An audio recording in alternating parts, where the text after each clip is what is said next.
Maneva na say ma PENDREAM TV. PENDREAM TV there osia dem yopo. Hello guys, you are once again welcome to PENDREAM TV, the only channel that brings you the untold story that others fear to tell you. Today we bring you another banger that happened in Parliament, and I don't know why the NPP on the other hand fear to see Ablakwa in Parliament.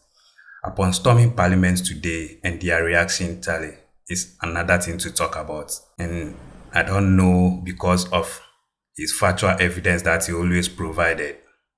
I leave that to you to judge.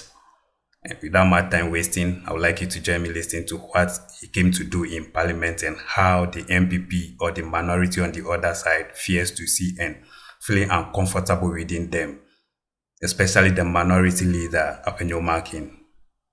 That time wasting, join me, dive more into it. If you're a new member, you have not yet subscribed, please do so, because you can't afford to be mixing out a whole lot in the political arena. Do that right now before diving straight into what Ablakwa have for us. Thank you.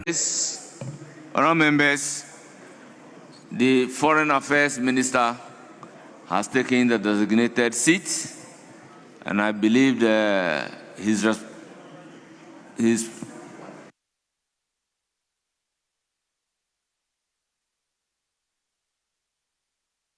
report on.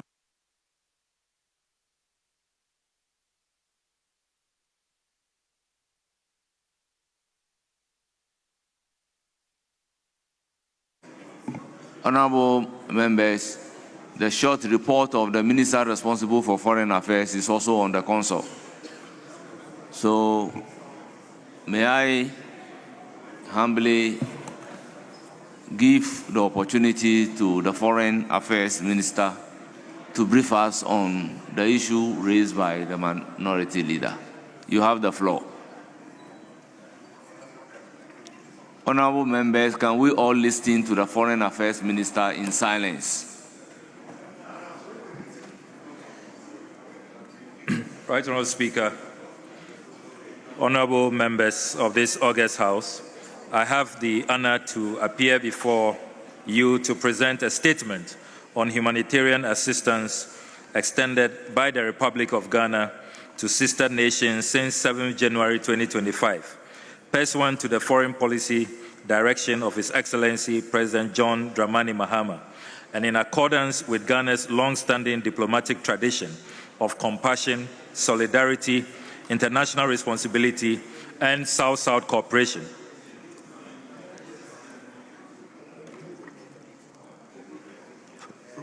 So, Right Honourable Speaker, Ghana's foreign policy has since independence been consistently guided by a profound sense of empathy and a commitment to the dignity of the human person.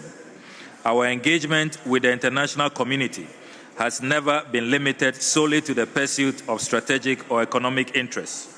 Rather, it has been informed by the conviction that Ghana's moral standing and credibility in global affairs are strengthened when we act with humanity in times of crisis. This enduring ethos reflects the foundational ideals of our republic and continues to shape our conduct in international relations. Ghana's foreign policy recognizes that humanitarian crises, whether arising from natural disasters, armed conflict, or socioeconomic collapse, demand collective responsibility.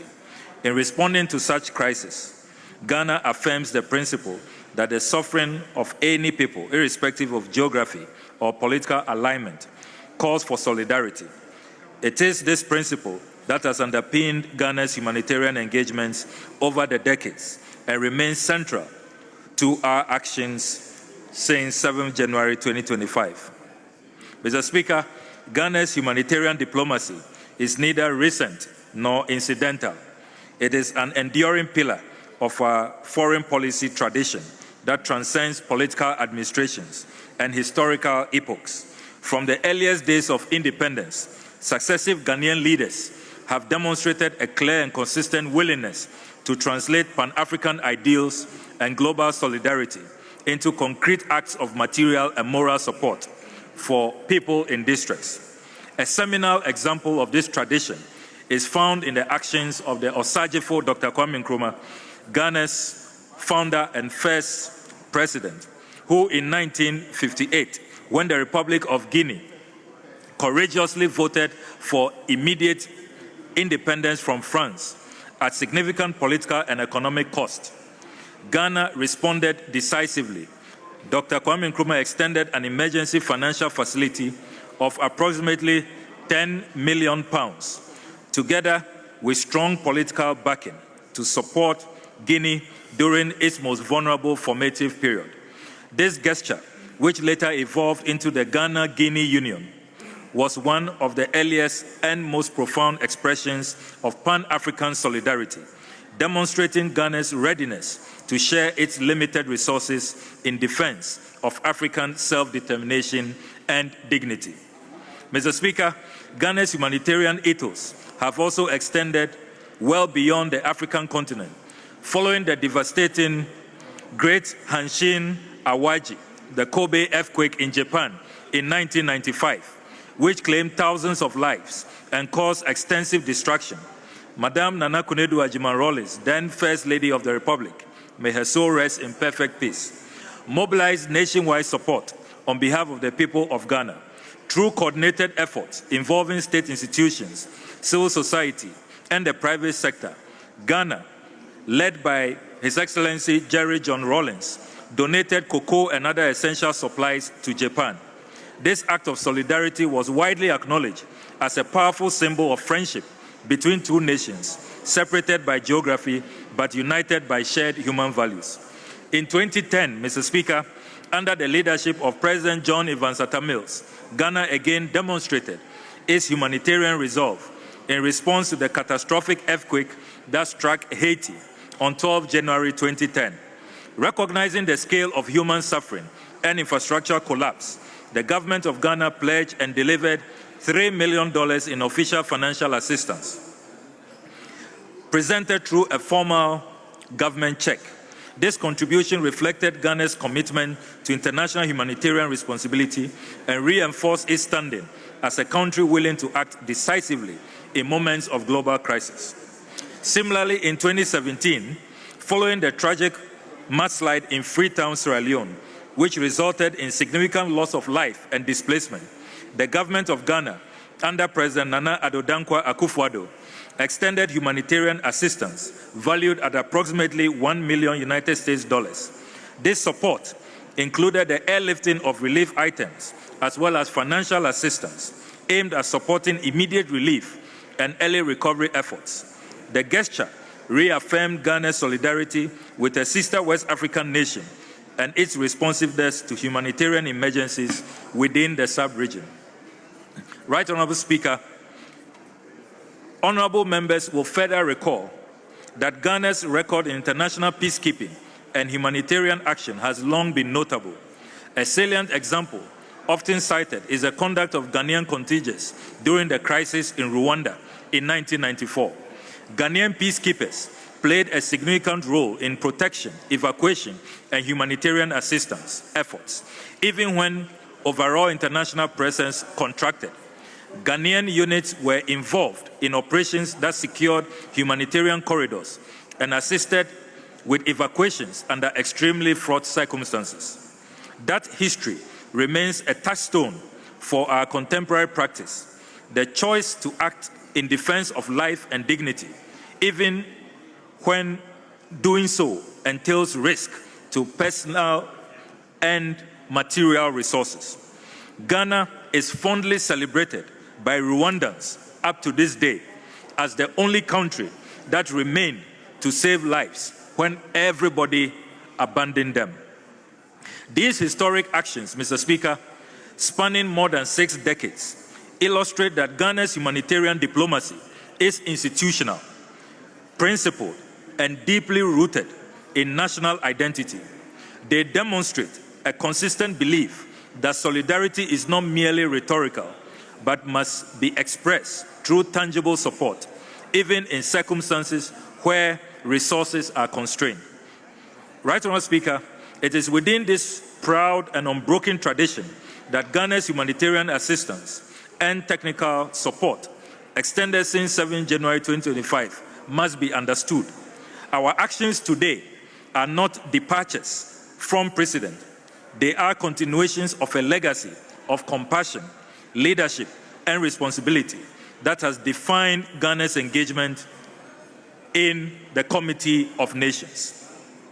Since 7 January 2025, and in particular through the humanitarian initiative launched by His Excellency John Dramani Mahama, the President of the Republic, on 7 November 2025, the government of Ghana extended material assistance to 3 countries that have experienced acute humanitarian need: Jamaica, Cuba, and the Republic of Sudan.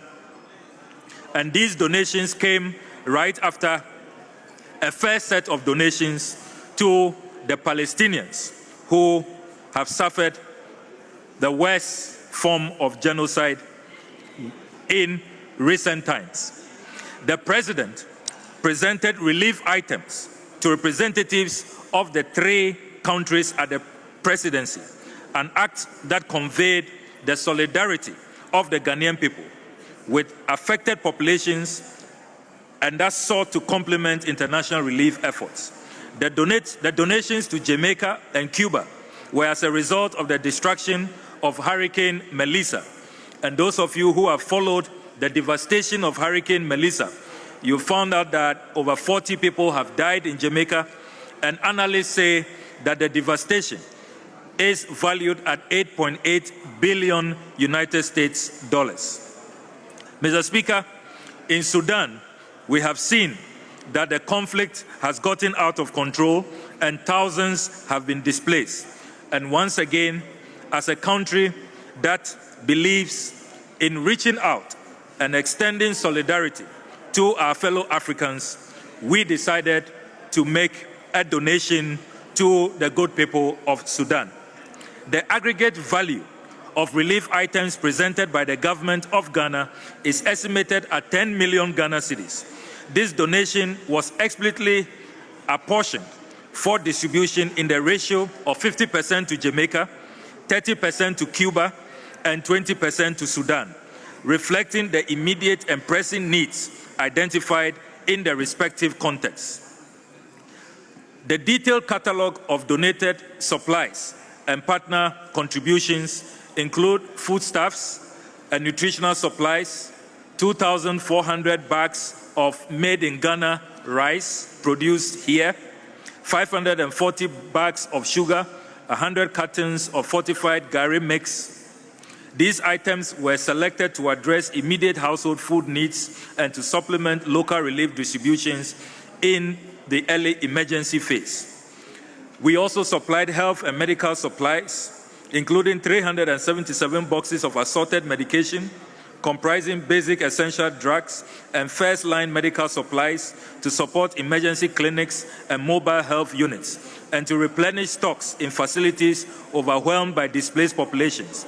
The exact medical items were assembled in consultation with public health experts and our medical donors to ensure suitability for the recipient context. Shelter and household items included 500 mattresses, 500 pillows to improve living conditions in temporary shelters, 50,000 T-shirts and assorted clothing items for displaced persons and vulnerable households. We also donated water, sanitation, and hygiene equipment, including 20 units of 500-liter water storage tanks, 20 hand washing stations, 10 emergency portable toilets, all intended to reduce the immediate wash risks, limit disease transmission, and facilitate basic sanitary services in shelter areas. Additional consignments, Mr. Speaker, and goodwill items include 3 20-foot containers of assorted Ghanaian products, including our famous cocoa and golden tree chocolates, which are, as you know, brands very much sought after beyond the shores of this country. Mr. Speaker, the delivery and assembly of these items were achieved through close collaboration between government agencies and private sector partners. Corporate and civil society contributors who supported the initiative included, among others, the Ghana Cocoa Board, Cocoa Processing Company, Farmer Nova, Ghana, Latex Foam, Farm Masters Global, Terra Prime Group Limited, MTN, Mid-Atlantic, Stanbic Bank, Access Bank, amongst other individuals. Their participation supplemented government resources and enabled a more comprehensive relief package to be presented in a timely manner. So, Mr. Speaker, the selection of the items reflect rapid needs assessments conducted by the Ministry of Foreign Affairs in consultation with recipient diplomatic missions, multilateral humanitarian agencies, and sector specialists. Priority was given to items that, 1, meet immediate survival and health needs, such as food, water, medicine. 2, support short-term shelter and basic households comfort, such as the mattresses, clothing, and pillows we provided. And 3, reducing public health risks, such as the wash facilities that we supplied.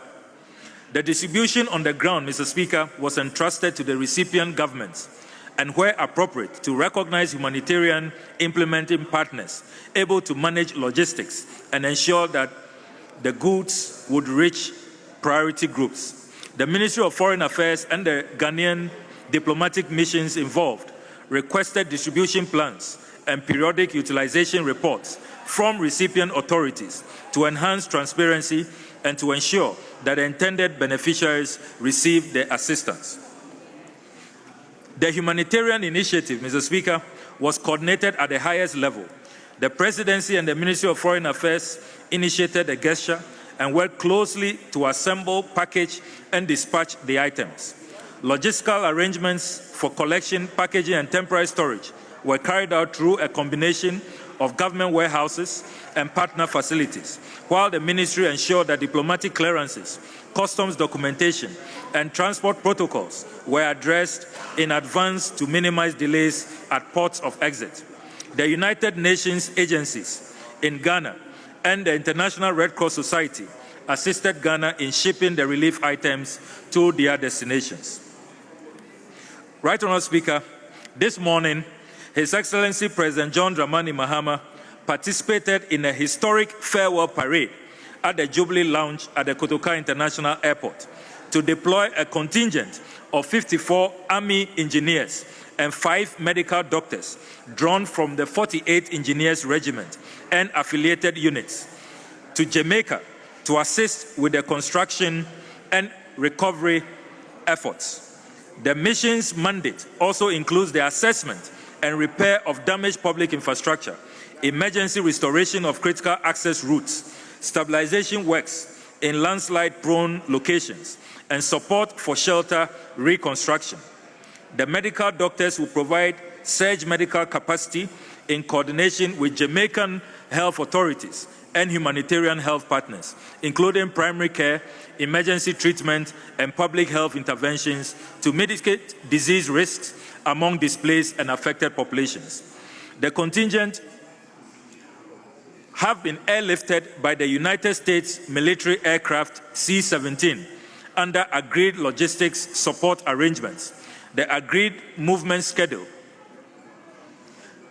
is as follows. The aircraft is scheduled to depart the Kotoka International Airport within the next few hours and to land in Kingston, Jamaica, tomorrow, the 18th of December, 2025. Right Honourable Speaker, upon arrival in Kingston, the contingent will operate under the coordination framework agreed with the government of Jamaica and with the support of Ghana's diplomatic representatives accredited to Jamaica. Operational reception will be conducted by Jamaican authorities and will include clearance processes, customs facilitation for equipment, and assignment of areas of operation in consultation with local, municipal, and emergency management authorities. The Ministry of Foreign Affairs, together with the Ministry of Defense, will maintain situational awareness and provide diplomatic and logistical support to the contingent throughout its mission. Regular operational reports and after-action assessments will be furnished the Office of the President and to the Parliament of Ghana as appropriate. Right Honourable Speaker, at this juncture, I would like to express our profound gratitude to President Donald Trump, the government, and the people of the United States of America for providing the C-17 special aircraft to transport our gallant troops, medical staff, and the logistics, which include tents, refrigerators, generators, rations, amongst others, to Kingston, Jamaica.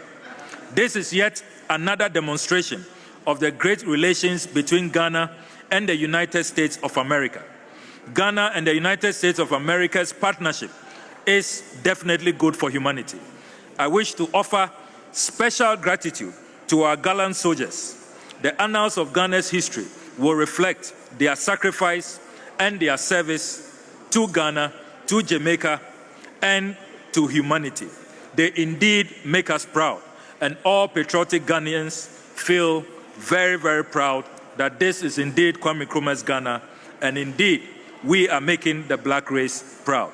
Right Honorable Speaker, honorable members of this august House, these enhanced and consequential humanitarian gestures were deliberate expressions of Ghana's diplomatic identity and values. In a global environment marked by increasing humanitarian needs and diminishing international attention, Ghana's actions carry significant moral and diplomatic weight. They signal Ghana's refusal to be indifferent to suffering and its determination to remain a responsible and compassionate actor on the international stage. Such actions also serve to strengthen our bilateral relations, reinforce mutual trust, and enhance Ghana's standing within multilateral fora. By aligning humanitarian assistance with diplomatic engagement, Ghana demonstrates its foreign policy is both principled and pragmatic.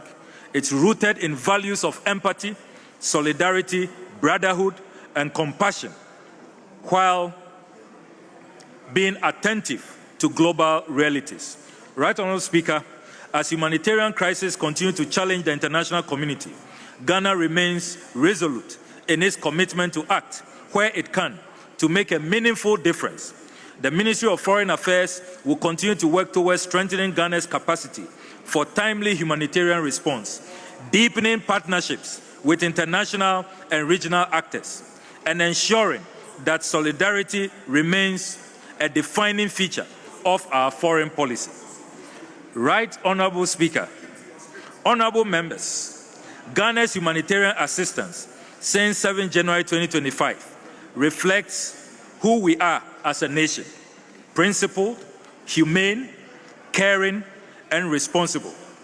In extending support to Palestine, to Cuba, to Jamaica, and to Sudan, Ghana has reaffirmed its belief that solidarity is not optional and that empathy is an essential instrument of diplomacy. Right Honourable Speaker, Ghana's foreign policy will be defined by not how much we can take from others, but by how much we can share with others. I express my gratitude for the continued support of Parliament in advancing a foreign policy that upholds Ghana's values and responsibilities in the Committee of Nations. I thank you very much, Mr. Speaker. Honourable members, that is the statement from the Minister responsible for Foreign Affairs. Leadership should guide me as to the number of comments we should take.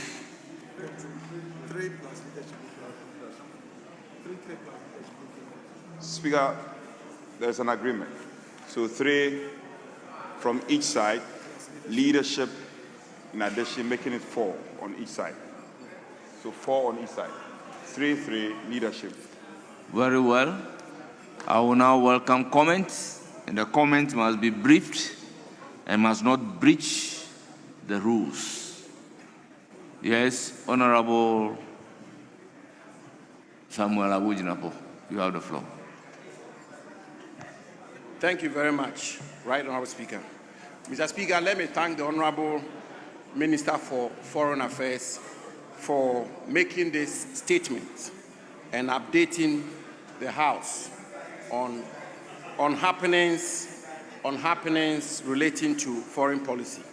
So, Speaker, there are two fundamental points which come out of the statement the minister made.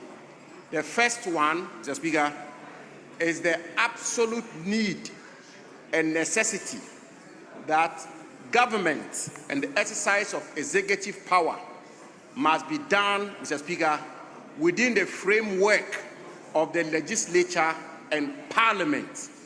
And it's important that when government acts, particularly when government acts as it relates to foreign policy, the executive must carry parliament along, where necessary must seek parliamentary approval, must appraise parliament, and must update parliament. Mr. Speaker, and therefore, I think it's important for me to underscore the point that it took the intervention of the honorable minority leader for the minister to come and brief this House.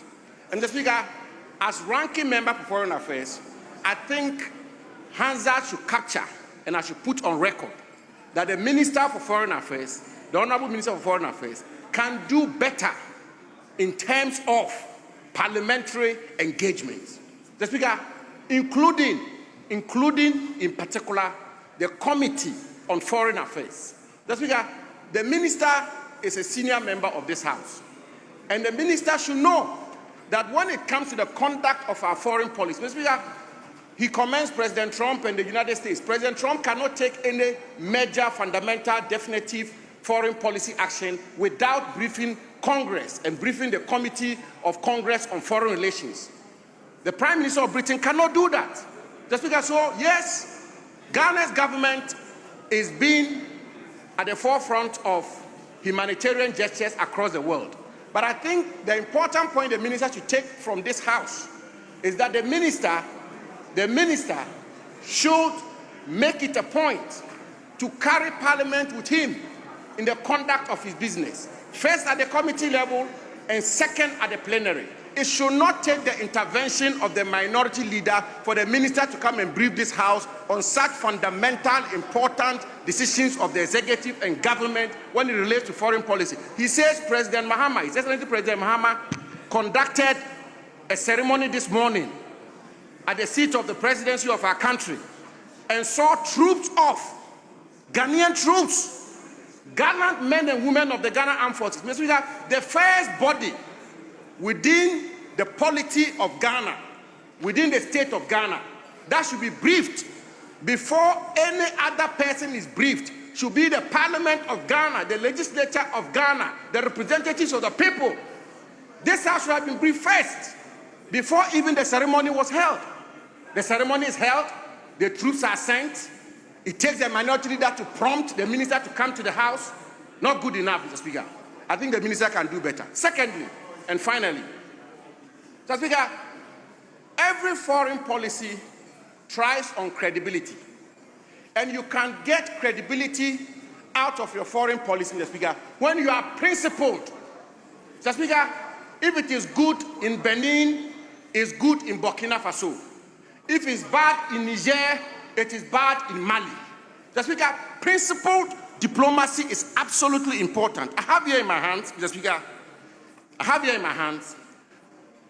a publication which indicates, the minister talks about sending troops to Jamaica, a publication which indicates that the government has taken a decision to send troops within the framework of ECOWAS to support the efforts by ECOWAS to restore... Member, you have done exactly 5 minutes, so conclude. Mr. Speaker, if I may conclude, just a minute to conclude. As a ranking member, as you know, Mr. Speaker, this is very much in my turf. With the greatest respect, if I could just conclude on this. Thank you very much, Speaker. Thank you for your indulgence. Mr. Speaker, and these are very weighty matters, and I believe these are matters of national importance. Mr. Speaker, the government is taking a decision to send troops within the framework of ECOWAS to help or assist in the restoration and consolidation of democracy in Benin, in the Republic of Benin. Mr. Speaker, I support that move. There's absolutely no two ways about that. That the government of Ghana should be working with ECOWAS to ensure that democracy prevails in the region. But Mr. Speaker, if a coup is bad in Benin, a coup must be bad in Burkina Faso, it must be bad in Mali, it must be bad in Niger. Mr. Speaker, it must be bad in Guinea-Bissau. Mr. Speaker, I am happy that the Honorable Minister for Foreign Affairs, the former ranking member for Foreign Affairs, 3-term member of Parliament, Mr. Speaker, 4-term member of Parliament, as Minister for Foreign Affairs, is found it necessary to move from the foreign policy of Juviasem to the foreign policy of interventionism. But it's important that if we decide to intervene within the framework of ECOWAS, Mr. Speaker, a coup in Benin is bad. We should restore democracy in Benin. So is it bad in Burkina Faso. So is it bad in Mali. So is it bad in Niger. So is it bad in Guinea-Bissau. We cannot flip-flop when it comes to foreign policy. We cannot have double standards when it comes to foreign policy. We cannot choose and pick. The principle must stand. A coup anywhere in West Africa is bad. And the Ghanaian government should insist on that and ensure that our foreign policy is credible and principled. I thank you, Mr. Speaker. Yes. One team for you. It's now 6 minutes after 6. You have the floor. Thank you, Right Honourable Speaker, for giving me the opportunity to comment. And at the outset, to commend highly the Minority Leader Osahin Afenyo-Markin for insisting, and the caucus, the Minority Caucus, for insisting that the Minister comes to brief the House. And to thank you for your magnanimity in accepting that request. Mr. Speaker, the scripture says, love your neighbor as yourself. But the scripture did not say, love your neighbor more than yourself. The decision that was taken to deploy troops to Benin was taken without recourse to this House. The decision to deploy troops to Jamaica was taken without recourse to this House. We even had to force the minister to come and brief us. That is not good enough, Mr. Speaker. At a time when very serious conflicts have devastated Binyiri, Bole Bamboy, Saula, Kalbatuna, which death toll far exceed, with the greatest of sensitivity to what has happened in Jamaica, which death toll far exceed what has happened in Jamaica, with over 48,000 Ghanaian citizens having been displaced, with 23,000 of them becoming refugees. For the first time in history, we have had a conflict that has displaced Ghanaians. 13,000 becoming refugees in Ivory Coast, 10,000 becoming refugees in Burkina Faso. We did not hear about government intervention to bring back our compatriots and to reintegrate the 48,000 that were displaced. We did not hear about government intervention to reconstruct Binyiri for the many houses that were burnt down, for the many households that lost their place of dwelling. All we heard was President sending an equivalent of $9,800 to the refugees in Ivory Coast when the minister visited. $9,800. And here we are quick to mobilize aid and to fly them to Jamaica. And when we are asking, we took it from COCOBOD, we took it from... So all these organizations that you mobilize aid from, couldn't you have mobilized aid for the people who were displaced at Binyiri? We are so concerned about Jamaica. We are so concerned about people far away. When you failed the people of Binyiri, when, as we speak, the government has not even been able to account for the exact number of refugees who have returned. How many engineers, 48 engineers, Mr. Speaker, were deployed to Binyiri to assist in reconstruction efforts? None. They did not. What is the distance from Accra, even Tamale, to Binyiri? And yet, no military engineers were deployed.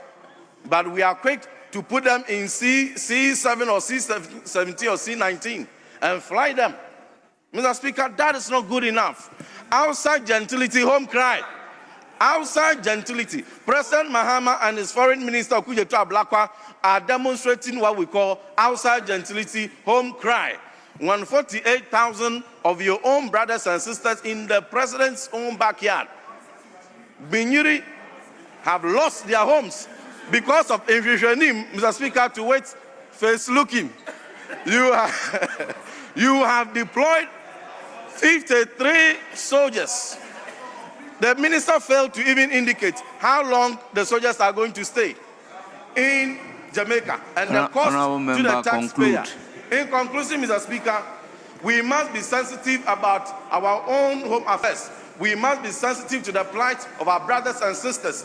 We must not be quick in impressing people when our own backyard, people are crying, people are lost, people have died. We failed to show benevolence. We failed to show support. And even up to now, they are crying for support.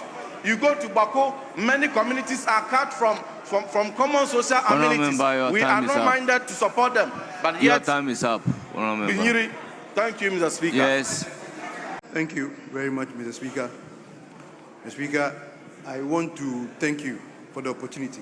And also, Mr. Speaker, to thank the minority leader for critically flagging this very important issue up for discussion.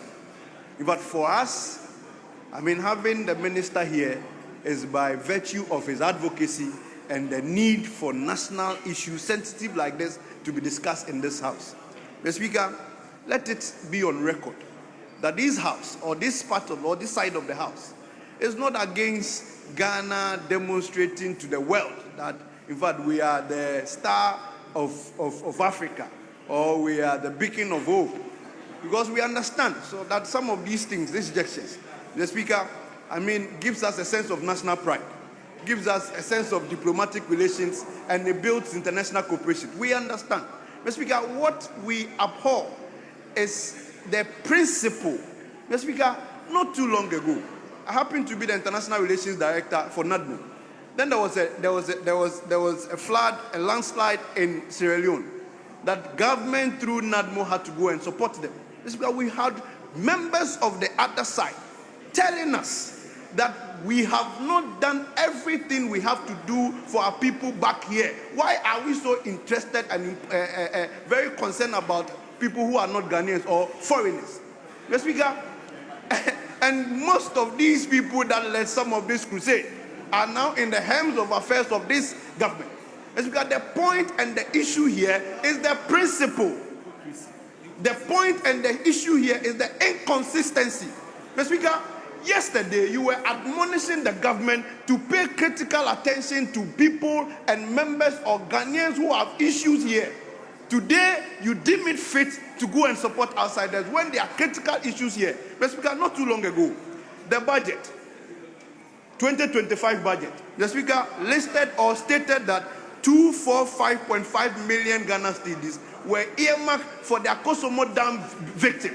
Mr. Speaker, that fund never went to Akosomo Dam victim. But today, we have been able to mobilize all these amount of monies, billions of Ghana cedis, to go and support people outside this country. Mr. Speaker, this is clear and Jushenimu democracy. Clear and Jushenimu democracy, outside gentility, home crime. And that is the issue. Mr. Speaker, the minister's own constituency, they are part of this Akosomo Dam spillage. Yet the amount earmarked for them didn't go. So, Mr. Speaker, let it be on record that this side of the House is not against anything that will give us a certain diplomatic leverage. No. But we are against the hypocrisy, we are against the double standard, we are against the lack of principle behind some of these things. Right. But because the rest of the matters have been handled by my senior colleagues. I want to thank you and thank my minority leader for making this critical issue come to the fore for us to discuss and make critical point of it. Thank you, Mr. Speaker. I'm grateful.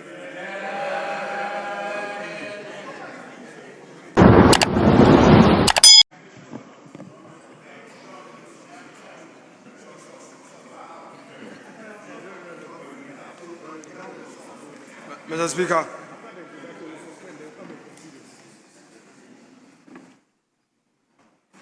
members of the minority caucus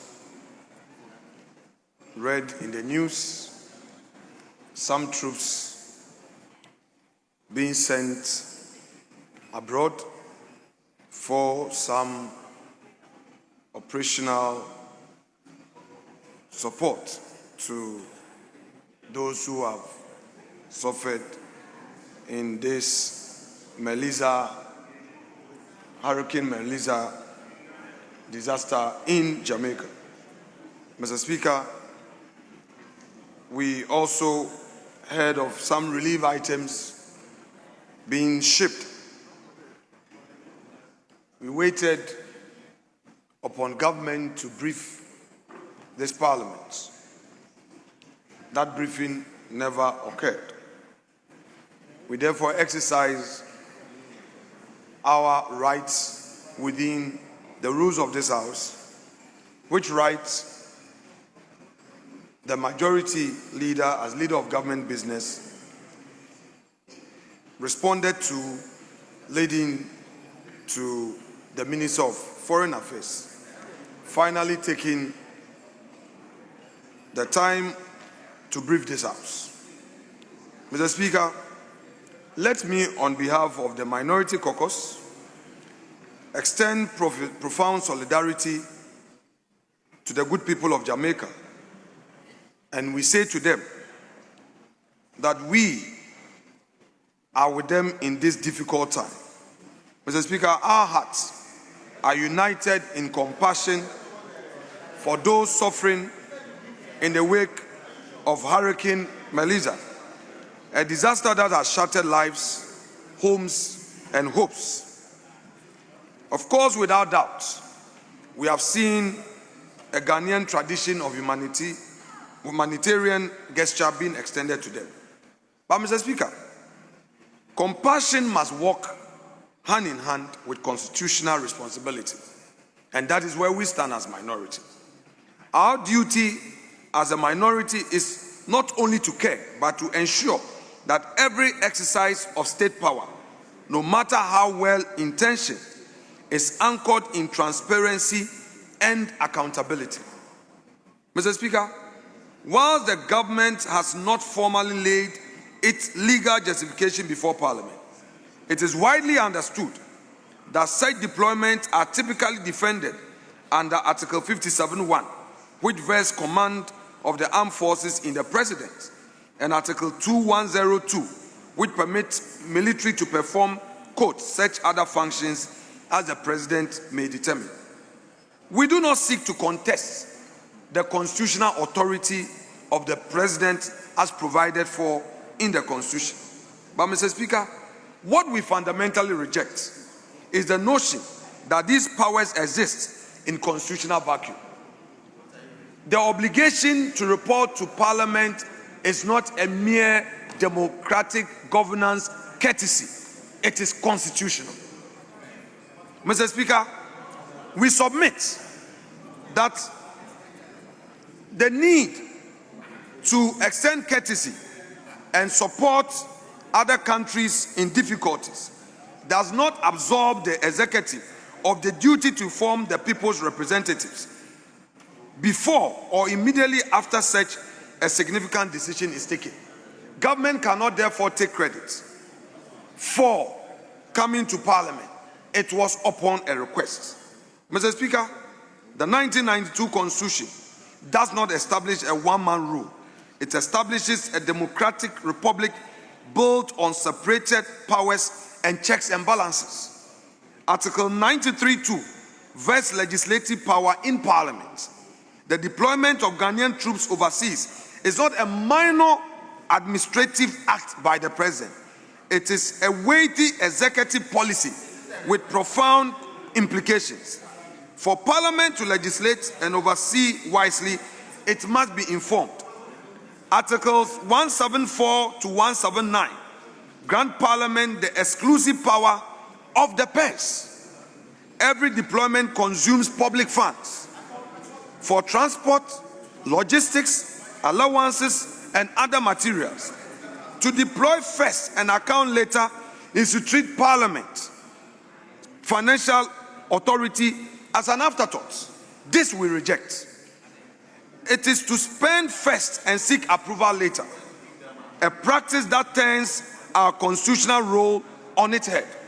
Mr. Speaker, Article 103 and 95 empower parliamentary committees to scrutinize and demand accountability from the executive. This oversight function is not a courtesy.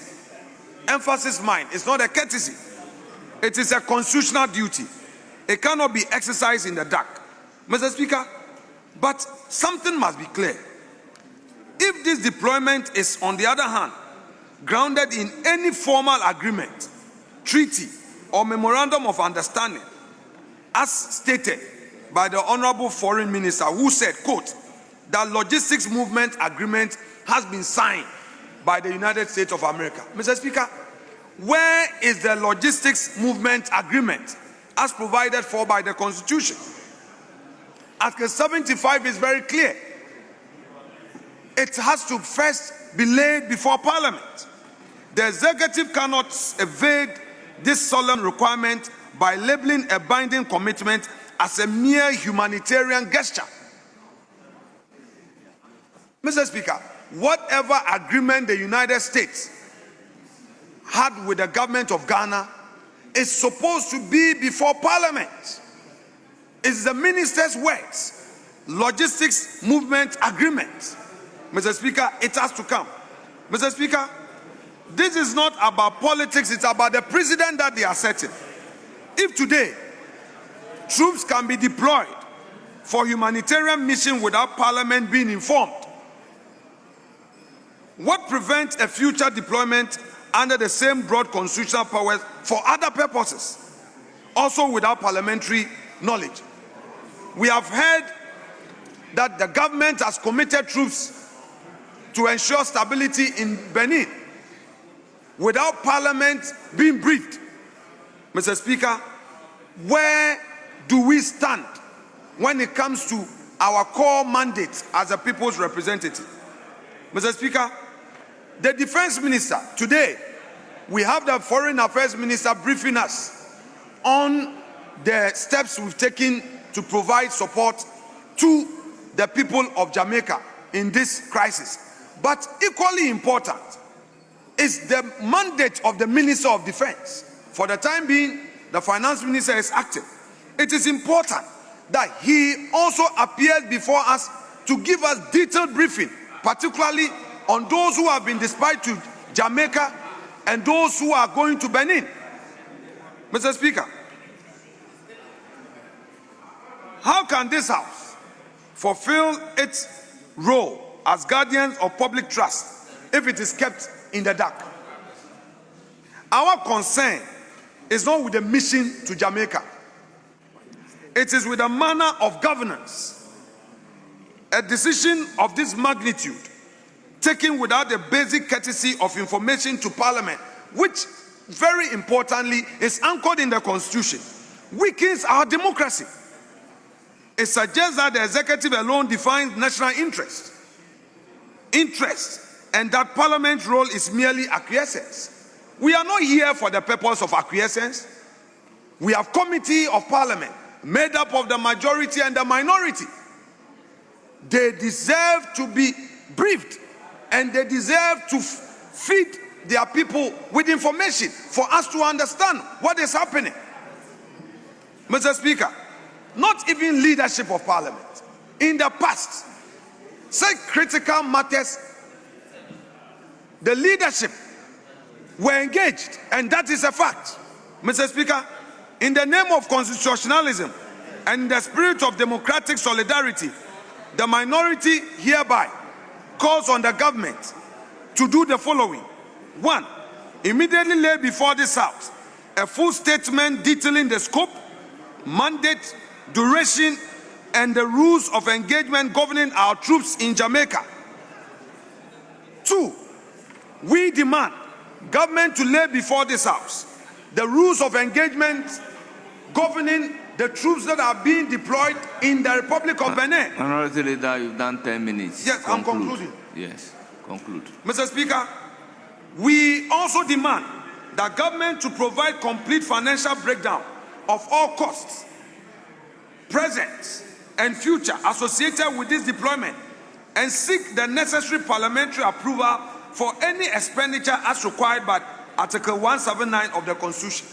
Then again, Mr. Speaker, government must provide this House with the details of all the release items that have been shipped to Jamaica, the sources of these release items. Were they donated by individuals? Are they coming from government coffers? And what is the total cost And were they provided for in the budget? Mr. Speaker, then we also demand that government to commit to regular briefing for the relevant parliamentary select committee, ensuring ongoing oversight in line with Parliament's constitutional mandate, including update on the welfare of our troops in Jamaica and every necessary welfare support to their families. Mr. Speaker, let no one make any mistake.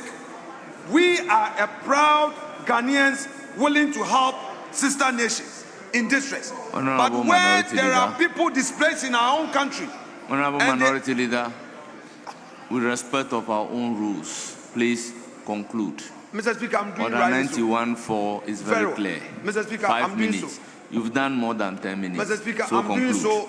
I brought the statement up. So let me conclude. Very well. Mr. Speaker, we have Ghanaians who are in exile in Cote d'Ivoire.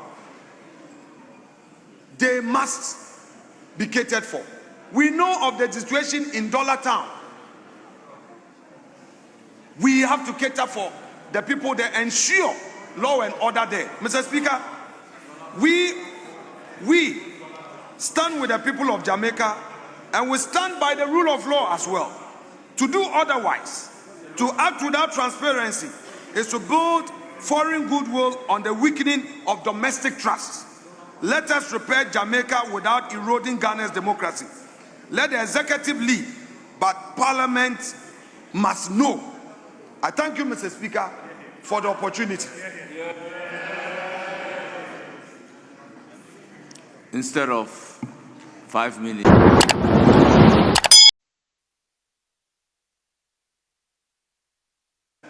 I will then give the Minister the opportunity to respond to some issues raised.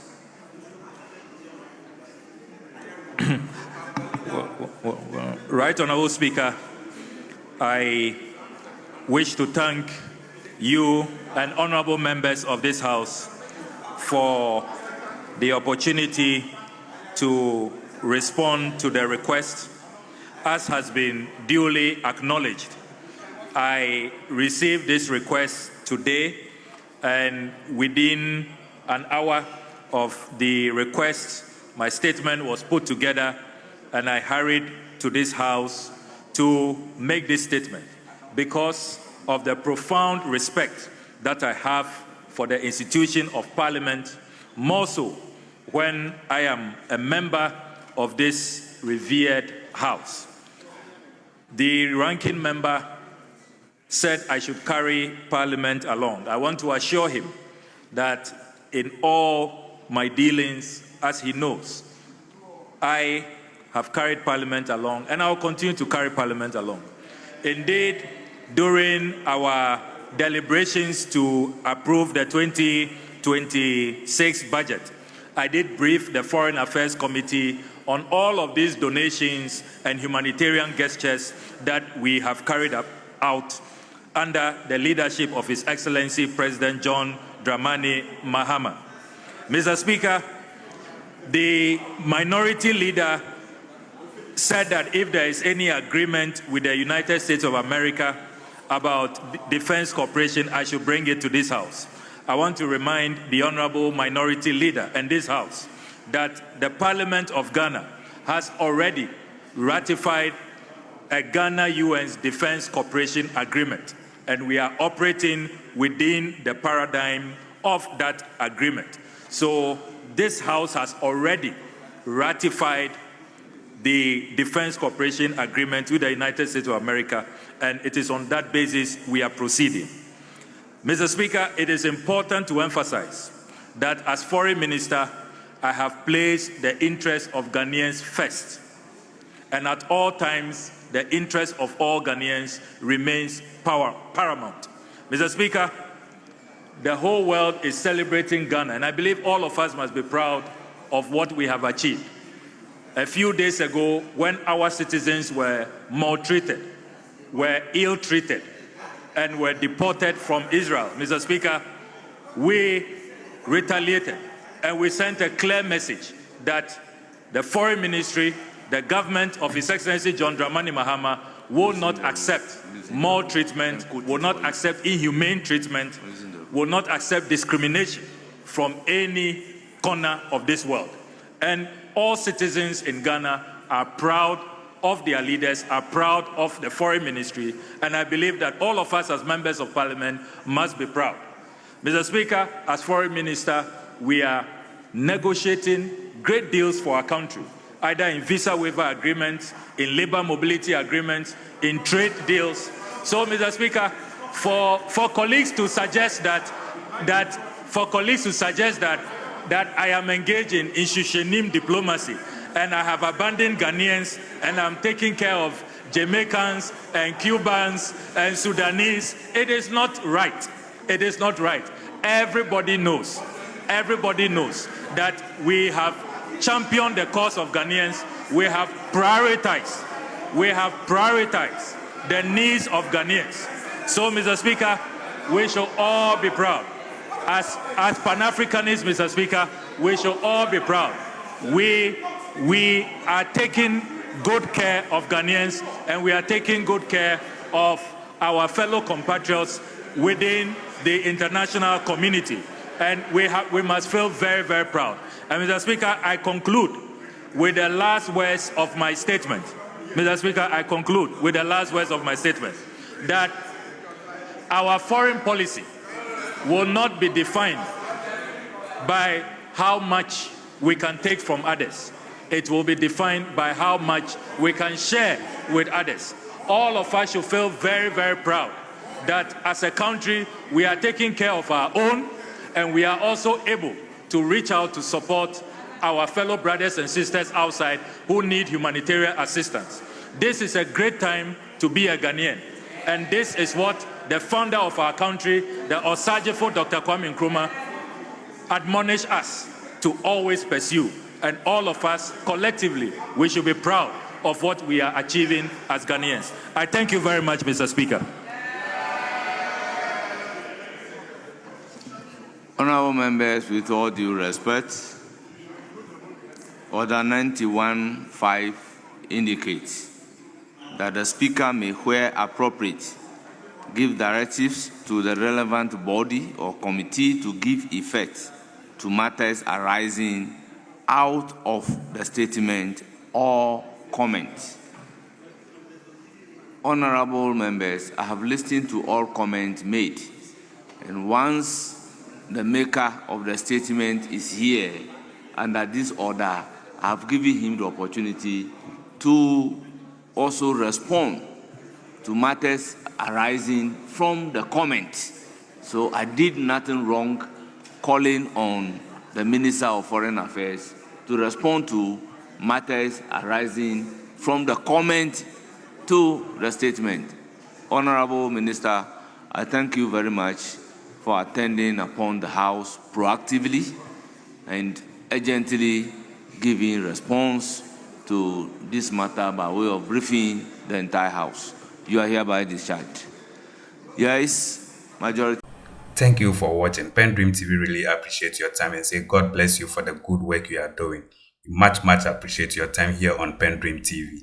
And if you really enjoyed this video, please do leave a comment below, like and also share to other members to watch as well. Don't forget to subscribe to keep you updated whenever you made a post. Thank you and stay blessed. PENDREAM TV now, so far so good. Say open online portal e Ghana. Nipa share, nipa follow, nipa comment here. To my best of knowledge, without any biases, PENDREAM TV.